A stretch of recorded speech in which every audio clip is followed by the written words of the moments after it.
অভিনন্দন জানাচ্ছি। এবং কুচবিহারে আমি দিনহাটা থেকে উঠেই হেলিকপ্টারে গুড নিউজটা পেলাম। আমি বারবার করে সবাইকে বলছিলাম ধৈর্য রাখুন, অ্যাডজুডিকেশনে অ্যাপ্লাই করুন ট্রিব্যুনালে, এবং টুডে অর টুমরো আপনারা নিশ্চয়ই পাবেন। আজকে সুপ্রিম কোর্ট অর্ডার দিয়েছেন যাদের নাম আছে ট্রিব্যুনালে, মানে যারা অ্যাপ্লাই করেছেন সকলেই মোটামুটি করেছে আমার মনে হয়। তো সেখানে ফার্স্ট ফেজের ভোটার লিস্ট ওরা ডিক্লেয়ার করবে, সাপ্লিমেন্টারি লিস্ট 21 তারিখে, 23 তারিখের আগে।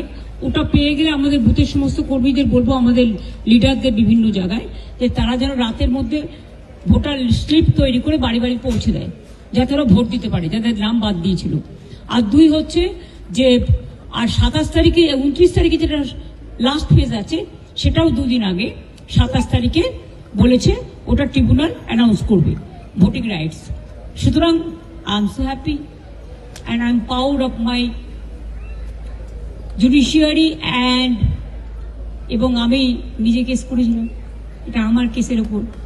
মামাটি মানুষ জিন্দাবাদ, মামাটি মানুষ ধন্যবাদ। আজকে আমার থেকে খুশি আর কেউ নয়।